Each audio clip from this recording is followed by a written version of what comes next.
is, let's just pretend. Let's do a facade as far as everyone has completed 9 steps. So you went through all the steps, you're at 9, you're getting ready to start 10, and just looking at that away. So you've done a lot of hard work. 4 through 9 is tough, writing it down, just seeing yourself for how you really are, which is always easier to see somebody else as they are and not ourselves as we are. So we got past that. We've done all that. We've written it down. Putting it on paper is one of the best things you can do too. You know, I mean, as an addict with my craziness, I could keep more stuff in my head in my addiction, and then as I started getting sobriety, I can't remember nothing. I can't put 2 and 2 together sometimes. But when I was acting out, man, I can remember boom, boom, boom, everything. Remember the lies. This lie covers that lie, and that lie covers that lie, and then, you know, all that kind of stuff. So, but then the pressure is off, so you don't have to lie anymore. You ain't got to worry about it anymore. So we've all finished step 9, made our amends. Amends are tough. Sometimes maybe when you just get ready to do your amends, you're thinking like, do I really have to do those? One way or the other, we need to do amends, no matter if you're going to make a donation for someone. I had a buddy that he was into prostitutes, and he decided to just make donations to a worthy cause for them. He did not go back to them. That would have been very bad. So, you know, he didn't do that. You know, so maybe someone that's already deceased, you can't do that, but again, you can make a donation, or you can go to the gravesite and talk to them, pray with them, pray to them, write a letter, right? Yeah, all that kind of stuff. So, a friend of mine, she got a brand new car, and she was driving that thing around a lot. You know, she really liked her car and everything, and so she is driving it for months and months. I mean, just going on and driving it all the time, and got probably over a year or something driving it. You know, she was boom, and all of a sudden, it just stops on her. I mean, just shuts down. So she gets it towed. They take it to the mechanic, and he said, "Have you ever checked the oil, miss? Changed the oil?" She said, "No, why?" She said, "Did you ever see a warning light or anything?" She said, "Well, I saw a red light, but I just quit paying attention to it because it's bothering me." So she said, I just paid no attention to it. And this is a true story. And that motor locked up on her after about maybe a year and a half, 2 years. It locked up on her. And it's kind of like the same way with us. We've done all this hard work. And now it's not the time to quit. Now's the time to just keep checking things, to do maintenance. How many of you raised gardens before? Yeah. All right, you got a garden out there. When I was a kid, we raised a big garden. Mom can. We'd all help pick beans, break beans, and all that kind of stuff, tomatoes, and do all that, you know, because we had to have it because we were poor and we needed food, you know. That's what Mom always said. You'll be glad you're breaking those beans and picking those tomatoes this winter because you'll have vegetable soup and, you know, all that. So I never really got that much joy in still breaking beans. Sitting on the front porch breaking beans, but she was right. But we kept the garden weeded. You know, we'd go out there and kill bugs and stuff. And what if I didn't? What if I hadn't? Would my garden been as healthy? Probably not, would it? You know. So here we are, the same thing. I mean, in a sense, the Bible talks a lot about gardens and talks about the vineyards and things, and talking about doing maintenance in them and pruning off those things, getting rid of those things that are a pain to us or that can cause us a separation from God. So that's what we're talking about. It says, continue to take personal inventory, and when we are wrong, promptly admit it. Now, how many of you are prompt? Prompt-ish. Prompt-ish. But just like that vegetable soup tastes so good in the wintertime, your sobriety is pretty cool, ain't it? having sobriety, working all through those 9 steps, ain't that pretty, doesn't that make you feel good? Because you almost become like hey, look, you're really finding, guess who? You. And most of them, I think everybody's pretty cool and pretty neat. Get rid of all that crap, and get in recovery. How many of you have seen a change in somebody in here? Raise your hand. Yeah. But sometimes it's harder for us to see the change in us than it is for us to see change, somebody else see change in us, or we see change in somebody else. Because it's just gradual. And sometimes it's kind of like the old thing about looking in the mirror. You like, is that really me? Because, well, guess what? A lot of times you've gone through 9 months or something, you might have a big old smile on your face. It's a different thing. Now, there's people who can smile and grin and keep on acting out, but then a true smile, a person can tell. So he says, anyone who has planted a garden knows the care required to keep it healthy. We must take care of the weeds. We must take care of the plants.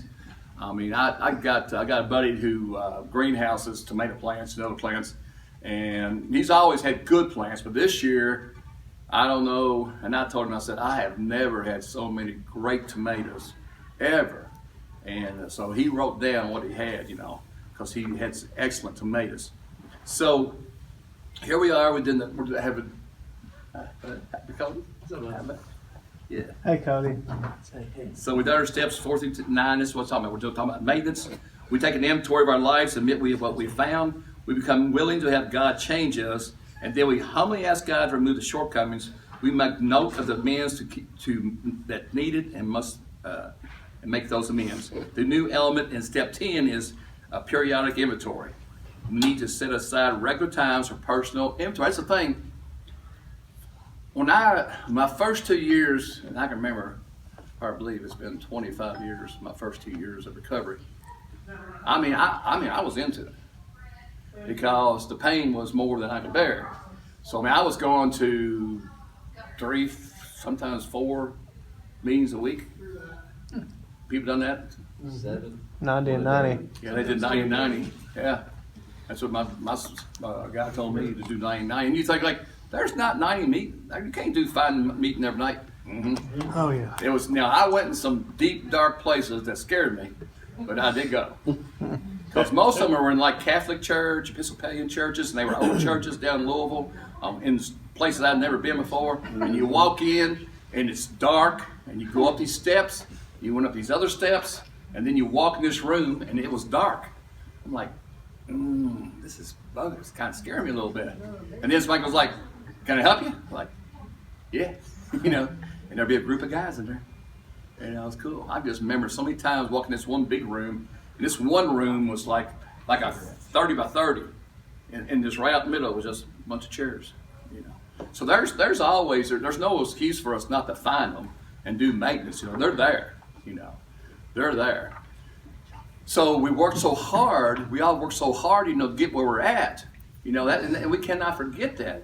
So just like Mom said, that when I eat the vegetable soup, I would think, okay, so it was okay breaking the beans. It's the same thing when we get to this point 10, we think like we're there, but we gotta stay there. And how many times have you heard somebody say, I've heard people say that, and they ask me for it, how long do I have to stay in recovery? The whole life. It's a lifetime. This one guy got really upset. He's like, I ain't staying in it my whole life. And we told him, we probably gonna die. Probably gonna die. And he just looked at it. So he really didn't understand yet, that he needed to stay in it forever and ever and ever. So here we go. We're talking about setting the time. Now, time's precious, ain't it?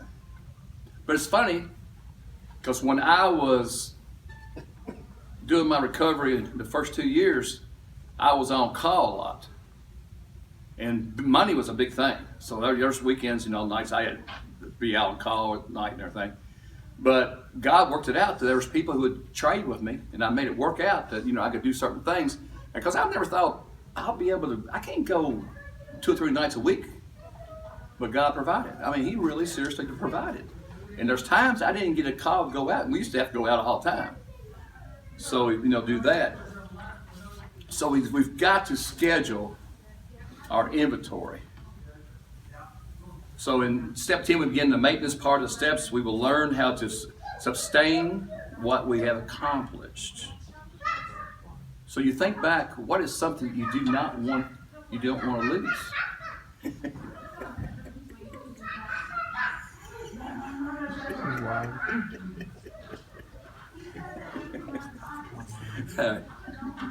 So while we were working so carefully to monitor our actions, reactions, we must not judge others harshly. Have you ever tried to work somebody else's program? Oh, yeah. Another word, yeah. The worst. You want it more than they do. Huh? You want it more than they do. Yeah. So it's not a good idea, Makes is it? resentment. Uh, Makes resentment. very much so. Yeah. If we do this, we face a possibility of returning to our negative attitudes. That's what happens to us. We get negative about it. We need to recognize that nurturing ourselves emotionally and spiritually requires daily diligence, loving, understanding, and patience. Who are we the hardest on? Ourselves. Why is that? We've always been hard on ourselves. We've always wanted someone to say, I like you, I love you, but for us to say that, it was kind of tough, wasn't it? For us to say those words. We want those words, but we didn't want to say those words, probably because it brought us down to a point where we felt the intimacy of saying, I like you, I love you, was something that was really hard on most addicts. That intimacy level is tough. I see a lot of brothers and sisters in here hug, and I think it's awesome that you do, unless you got strap or anything. But Unless you look like Cameron. so a personal inventory is a daily exam of our strengths and weaknesses, motivations, and behaviors. It's important as prayer and Bible study and nurturing our ongoing spiritual growth. Taking daily inventory is not time-consuming task. So, how many of you have completed 10, 11, 12? That's a trick question, you don't really. It's ongoing. Well, you know what I'm complete talking it. about. Okay. But, went through it the whole time. Straight over. So then, when you got there, it sometimes it's like, oh, okay, I've landed, I'm good, the flag's out, I can back off now. Just can't do it, can we? Can't do it. Cannot do it. It's important to monitor ourselves for signs that we are returning to our old attitudes and patterns. We had patterns before, didn't we? Man, I tell you what, it was hard to break some patterns. I could lie. I could lie and not even think I'm lying. That's what got bad.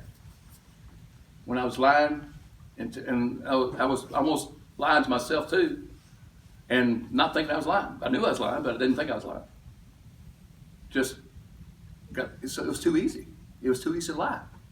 I remember some time back, I got asked a question, and for some reason, Cody, I got ready to lie. I thought, I ain't got to lie because I ain't been doing nothing. I'm clean. But something came back into me and said, just lie. And then once I lied, and that was crazy. I just kind of threw out a lie to my wife. And I went like, oh, wait. I said, that's a lie. I said, I don't know what. She said, what'd you lie for? I said, I don't know. I'm so used to lying all my life. To escape, to set up things, to make it work, So I had to go back and tell her immediately, Our personal inventory helps us discover who we are, what we are. How many people inventory? How many people journal? Yeah, I understand. Huh? Yeah. I've got like 10 notebooks around the house. I've journaled in all of them, I think. Not completed. Journaled. But why does it help to journal or to do journaling? I did find a notebook that was like 10 years old. And I had done a pretty good job, And it was amazing to go back, because it had dates on it, to read where I was at then and where I am. And I was like, wow. But then there were some things that I couldn't actually remember. I'd written some things I couldn't remember, that had happened. It's kind of weird that I couldn't. But the inventory part is really cool. In just a moment, I've got some paperwork that's got that broke down for it and everything. So let's think about different ways to do inventory. There's a spot inventory, a daily inventory, and a long-term periodic inventory. 4 or 5 different ways to do it, okay? So as we know, it says, whoever of you loves life and desires to see many good days, keep your tongue from evil and your lips from speaking lies. Turn from evil and do good. Seek peace and pursue it. We have peace now, right? So now, when we've done it, we pursued it. Now we're going to continue to pursue it. Let's talk about spot check inventory. A spot check inventory involves stopping several times each day to assess our behavior and attitude. What about attitude? Do you ever get a little fudgy on your attitude? Just a little bit? Who's the one person around you can kind of spot your attitude quicker than anybody? Your loving spouse? Yeah. No. Kind of like, what's wrong? What's going on? Huh? Might not be loving at the moment. Yeah. So he says, in a short review of our actions, thoughts, and motivations, this review can be helpful in calming stormy emotions. And it was last year, I think, and I was with a fellow guy that was recovering, and something happened. And I stopped immediately and I apologized to him. And he said, no, it's okay. He said, no, everything's okay. I said, no. I said, this is for me. I said, I've got to apologize. I said, it didn't seem like it was that much to you, but for me, my craziness, I can't hold on to it. I've got to give it back, give it away. So I said, I'm sorry, please forgive me. And he kind of chuckled a little bit, but then he looked at me and said, I understand what you're saying. He said, I understand. So spot check inventory. Take frequent inventories, immediately admit our wrongs, keep us free from guilt. See, that's the thing. It's about us and our lives. Because how quick can guilt get on your plate? Shame, guilt, all those things. That's what I fought with anyway all those years, was all that guilt and shame. Carried around in a basket. I went on picnics all the time with that basket. It was full all the time. Keeps us free from guilt and supports our spiritual growth. That's the thing. So we are, back in 1 and 2 and 3, we found God. We realized that's our God. God is our God. He's the one we're going to follow. He's all powerful and all that. And sometimes, though, sometimes it's easy to take him for granted. Because let things get in the way between us and him. And God's what? He's a jealous God. He didn't want anything to be between us, right? So spot check inventory. So there's, we can probably in our minds think of a different time, like I just said a while ago, about time that I'd actually stopped, spot check, did it. For by the grace given me, I say to every one of you, do you think yourself more highly than you ought? But rather think of yourself with sober judgment in accordance with measure of faith God has given you. Sometimes it's still hard to recognize ourselves for what we have actually God's helped us become. Satan wants to lie to you and tell you that, hey, you're still the same old person. Anybody hear Satan whisper things to you? Yeah.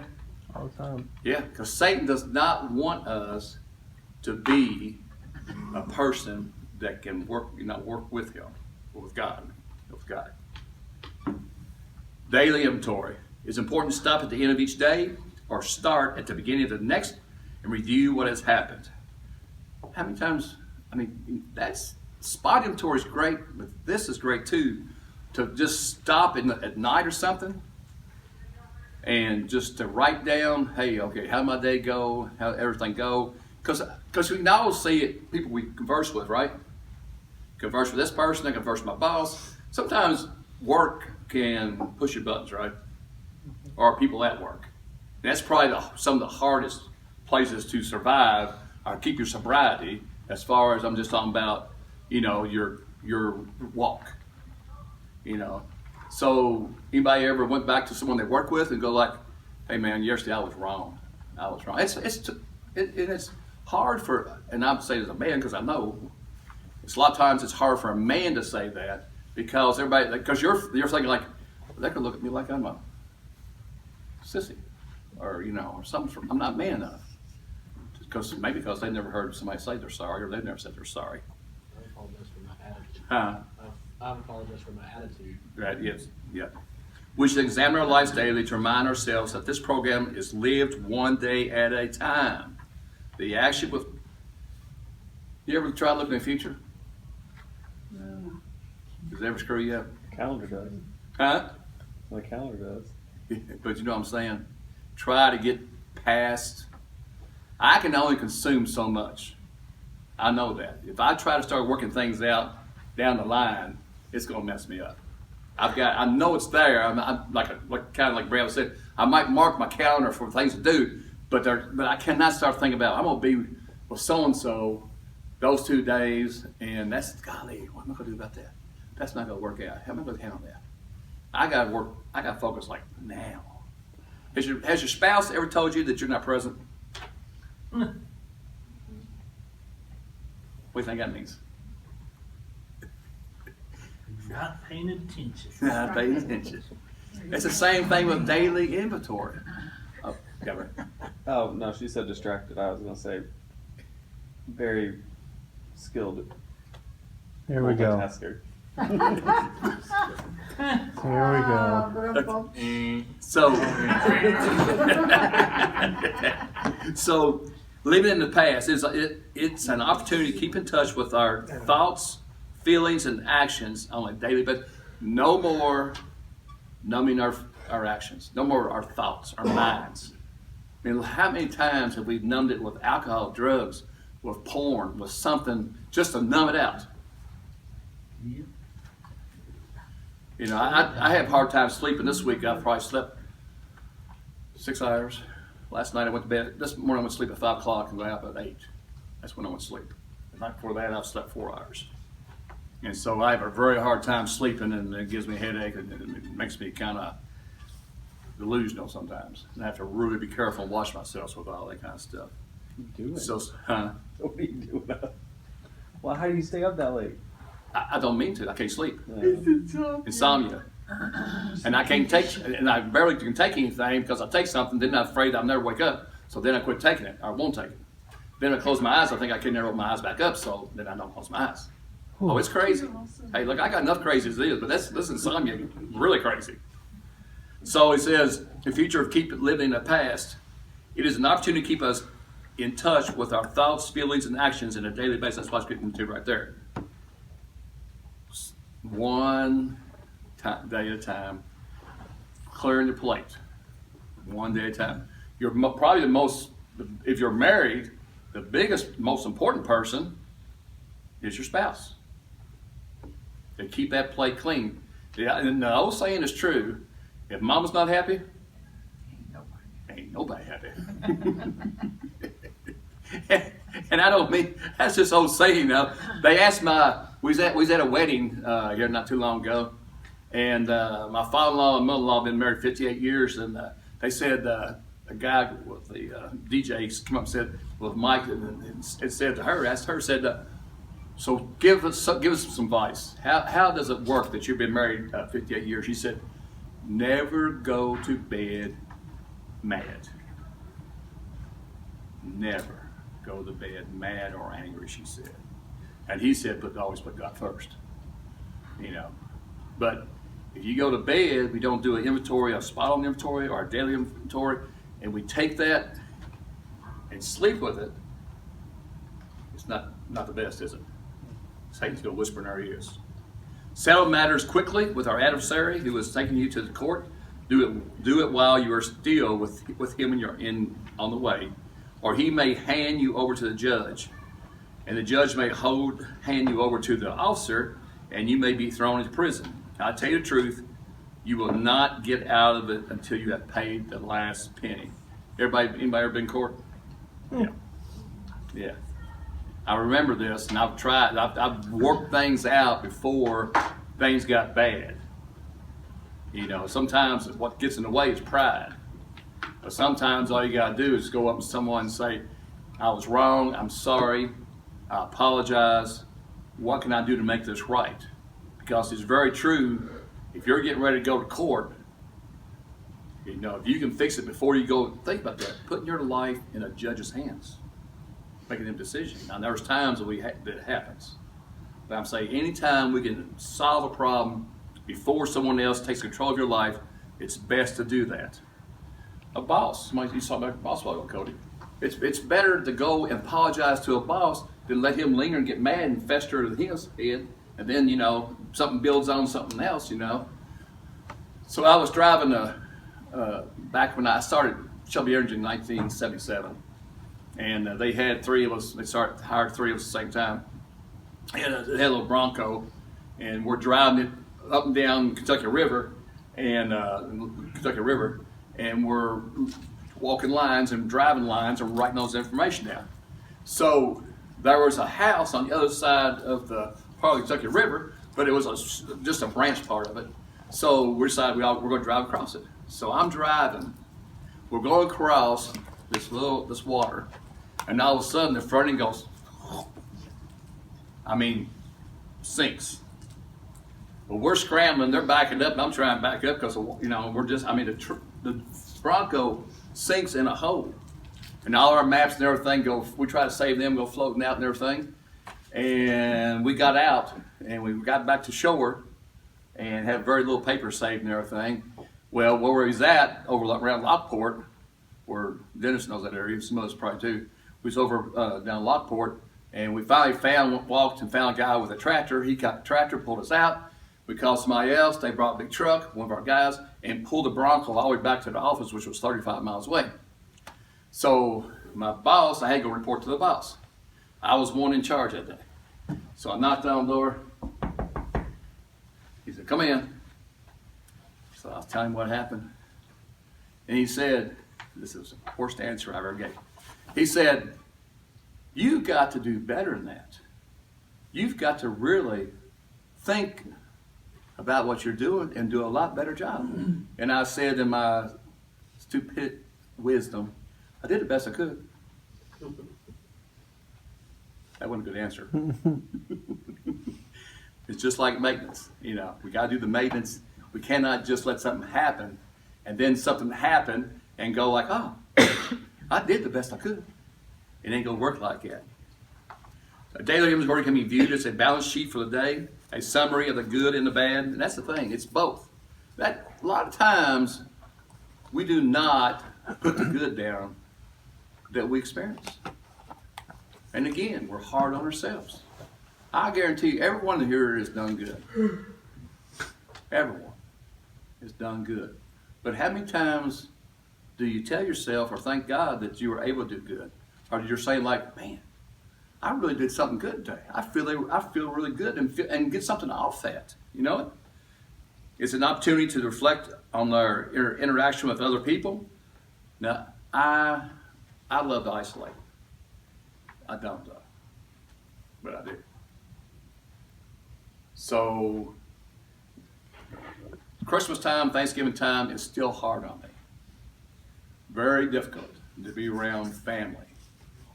It's just the way it is. But this year was probably the best it's been for a long time. And I don't know exactly why. I do know, because I've changed. God's changed me. So Thanksgiving, but also I take care of myself. I might be able to step aside Brad and talk to you a few minutes, but I know if I save Brad for 10, 15 minutes, he's going to get on my nerves and I'm going to get stupid and I say something wrong. So I'll go up there and say, "Brad, boom, boom, boom, boom. How you doing? Have a good day, boom." And I'm gone. So I still protect myself with people. But I just thought about this today. I thought, man, Thanksgiving was good. I was relaxed overall, and I took care of myself, and I visited everybody, you know. So you write those things down, okay? So I'm doing your inventory, you write those things down. Hey, I had a really good Thanksgiving. You know, it's important. So it says here, in those situations where we tried and failed, we need acknowledgement or attempt because we did try. That's the thing. Tried. I did try and I tried. You know, I did and I tried. Now I could have tried and failed, but this year I tried and succeeded. we can make amends and move forward with our peace of mind.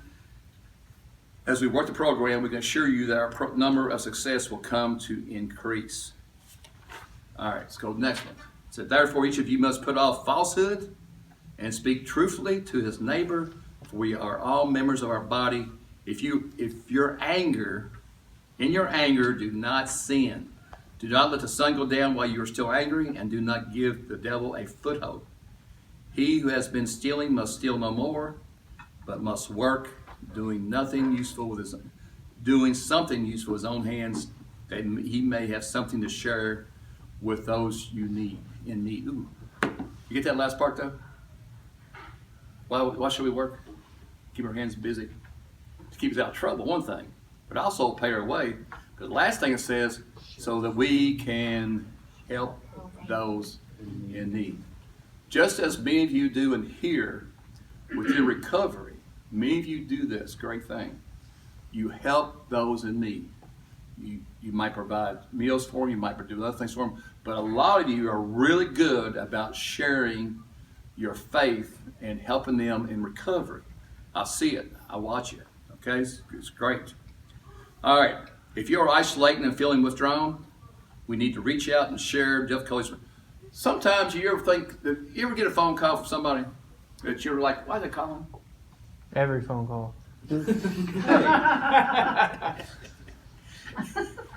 Do you ever make a call just to hear somebody and say hello? Yes.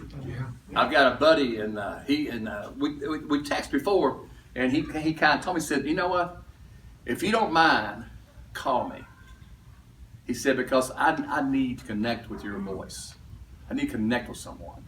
So if I can hear your voice, it said it really helps him to kind of pull in. You know what I'm saying? So there's times we just need to call somebody and go like, and I've got a guy that does this all the time, a buddy of mine, he's got, Lord, how many years of sobriety he's got in alcohol? Maybe 10 or 15. But he'll just send me a message, and I see him every once in a while, and he said, Keith, I love you, brother. I appreciate you being there for me. Just things like that. At first it got me, it was a little weird, because he said, brother, I love you.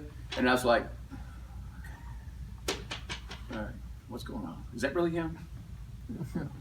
But then as I got to thinking about it and we got to talking a little more, I realized that he reaches out to people daily and just says things to them for them, but also for himself.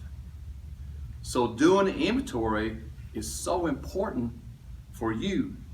If you are comparing ourselves to others and feeling inferior, we need to reach out to support a friend.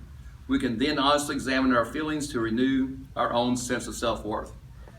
Anyone who listens to the word, but this is it right here. Anyone who listens to the word but does not do what it says is like a man who looks in the face in the mirror, and after he's looking at himself, goes away and immediately forget what he looks like.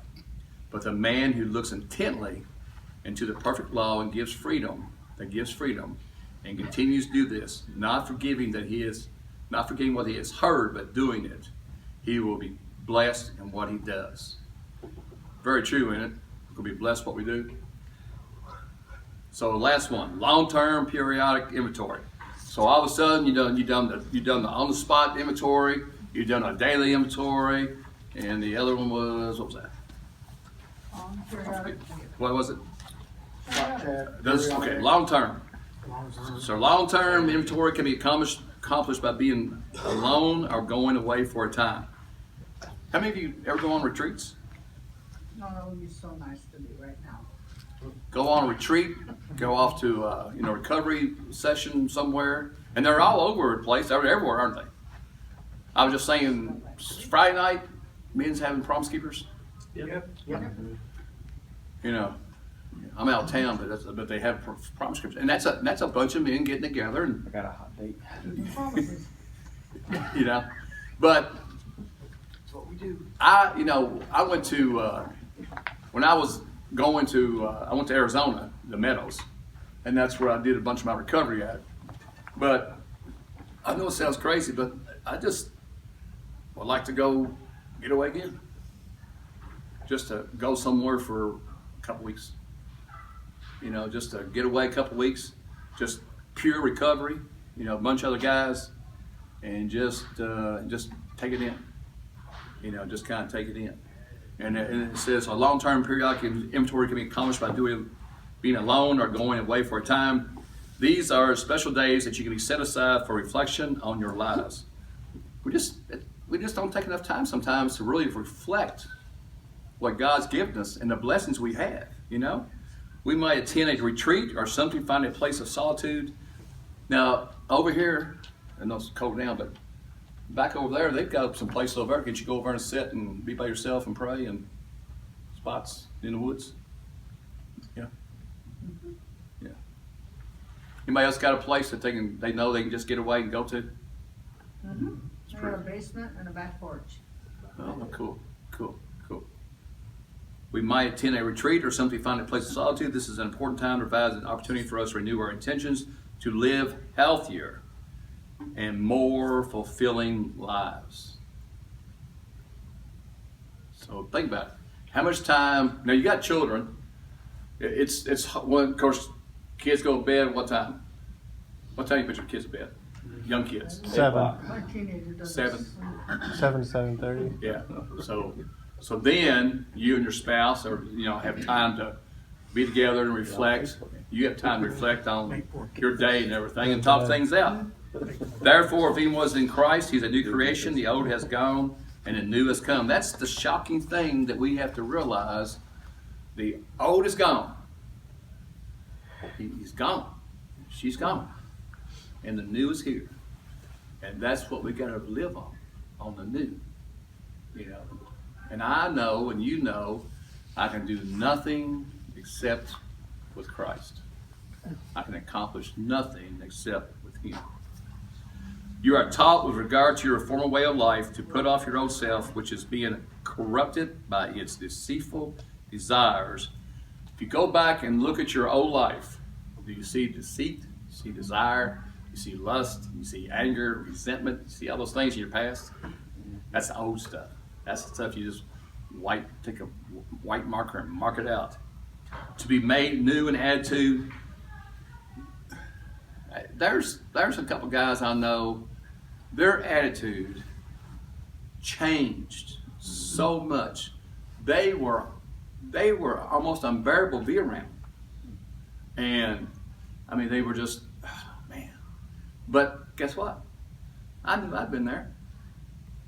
I was the same way. And they stuck with the recovery, and it's like an attitude like you wouldn't believe. They're a new creation. And they put on the new self, created to be like God in our true righteousness and holiness. I'm trying not to keep you out too long.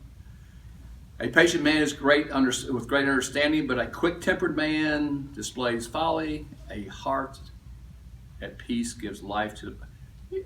There are people, men and women, who are just calm, who are just peaceful. You feel that? You know what I'm saying? There's people you can get around and you like just to be close to them because they're just sober, and just like, you just want to rub their elbow and just kind of get some for yourself, like, man, That's not what it is. Don't work that way. Don't sit next to you. That's why you're always rubbing on me. Trying to get some of what you got, brother. But to be in people's presence that are like that though is cool. Mm-hmm. It is. It's kind of cool. If you get around everybody, you kind of you'll see you come through here in the morning in church or something like that, and you'll see different groups of boom spot all over the church, a common place right there. 5 over here, 6 over here, 8 over here, and I know a lot of people at church, or a lot of the older people at church. And it's kind of like I know they're at peace. I know they're good people, men and women, and it's kind of cool to stop by and say hi. The first thing is, they always got a smile, and that's what's cool. They got a smile on their face. Man, there's an old guy that was an elder here, Paul McLean, and I tell you what, when I was a kid, he took care of me. I mean, I was first started coming to this church. I mean, he took care of me. He knew I had some craziness in me, And he calmed me down and he helped me so much. And I love being around him. If you think you are standing firm, be careful you don't fail. I think it's about time to stop. But think about this. Right now, if you're not doing the inventory, please start. If someone here is doing the inventory, you think they're doing the inventory, talk to them and ask them to help you do an inventory. Would you pass these out for me? I think there's two. Yeah. That's not that side. That's not that side. I think You got it, you got it. Choose It's it. okay, look. So there's a sheet. Sound good. So there's a sheet that has a list and something you can kind of go off from. You can check it, or put a 1 through 4 on it, as it says there. Just mark it, and that's kind of like a week, like there's 2 weeks there, kind of thing. So just you can get a copy of that, and then there's other side that kind of tells you what's going on with that and that. So use that, but again, if you're not doing inventory, if you're not doing daily inventory, things will build up. Weeds will get in your life. A stench will come about you. There's an app for it too. What now? There's an app you can get on your phone. Yeah. It has Quick. like 25 questions. Oh, yeah, You okay, just click okay. yes or no, and then fill in like if it did affect you, if it didn't, whatever. Yeah, cool. I did that for a long time. Everybody get Thank you. Thank you. Thanks, Doug. All right, guys, I'm going to stop there. Thank you all. Have a good night.